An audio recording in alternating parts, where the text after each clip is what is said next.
Dust motes danced in a single pale sunbeam, illuminating the stillness.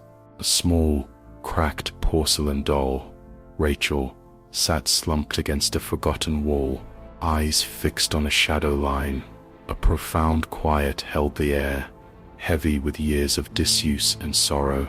Beside her lay a tattered, button-eyed puppet, Thomas, his limbs askew, mirroring her silent grief. He remembered whispers, a song long faded, tied to the shadow line they watched. A shared, wordless ache lingered between them. That line wasn't just shadow, it was the edge of a path, barely visible beneath tangled, dead vines. They felt its pull, a soft, insistent hum of what was lost beyond it. The air grew colder near the threshold, to memory surfaced, cold and sharp.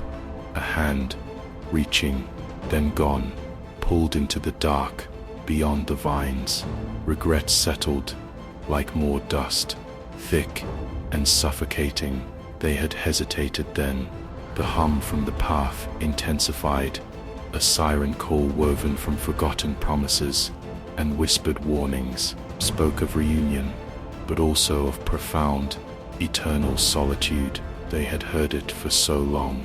Slowly, painstakingly, the puppet, Thomas, began to drag himself forward, towards the tangled edge. His movements were stiff, laborious, driven by that old, persistent ache. The dust swirled around him. The doll, Rachel, watched, her stillness, a silent scream of longing and dread. She couldn't follow, anchored by unseen threads of fragile porcelain. Their separation felt absolute, a cruel fate. As Thomas reached the vines, a faint glow emanated from the path, not of warmth, but cold, reflected moonlight. He saw not faces, but fleeting, distorted shadows, echoes of all that was gone. This was the reunion promised. Thomas passed through the vines, his form blurring, fading into the monochrome luminescence. There was no sound, only the deepening silence left behind. He was part of the echoes now. Rachel remained, a solitary, fractured silhouette in the fading light, her gaze still fixed on the empty space. The forbidden path had claimed another, leaving only the ache and the dust. The silence was absolute, eternal.